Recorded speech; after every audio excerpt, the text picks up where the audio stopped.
तो भाई लोग काफ़ी दिनों बाद आ रहा हूँ एक नए गाने का अपडेट लेकर, क्योंकि हमारे निजी कारणों के वजह से मैं वीडियो नहीं बना पा रहा था। लेकिन आज के इस वीडियो में जिस गाने का मैं अपडेट देने वाला हूँ, गाना काफ़ी ब्लास्ट सॉन्ग है। जी हाँ, भोजपुरी के हिट मशीन ट्रेंडिंग स्टार कहे जाने वाले केसारी लाल यादव और शिल्पी राज के आवाज़ में जा रहा है नया धमाका होने।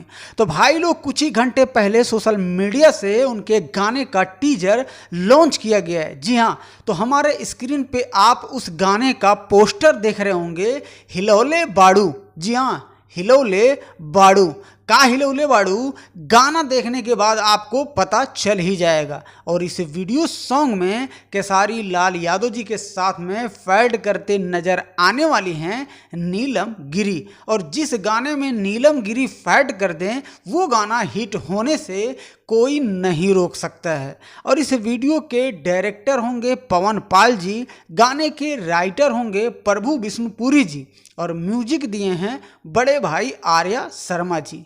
इस गाने को 28 फरवरी सुबह 6 बजे 15 मिनट पे इस गाने को लॉन्च किया जाएगा मानस रिकॉर्ड भोजपुरी यूट्यूब चैनल पे। तो टीजर आपने अभी तक नहीं देखा होगा तो मानस रिकॉर्ड भोजपुरी यूट्यूब चैनल है, उस पे जाकर आप विजिट कर सकते हैं। और गाना भाई लोग एकदम 28 फरवरी को यानी कि कल सुबह 6:15 पे भैया धमाका हो ही जाएगा। तो आप ऐसे ही बने रहिए और आपका छोटा भाई आप सबके लिए हर दिन नए नए गाने का अपडेट देता ही रहेगा।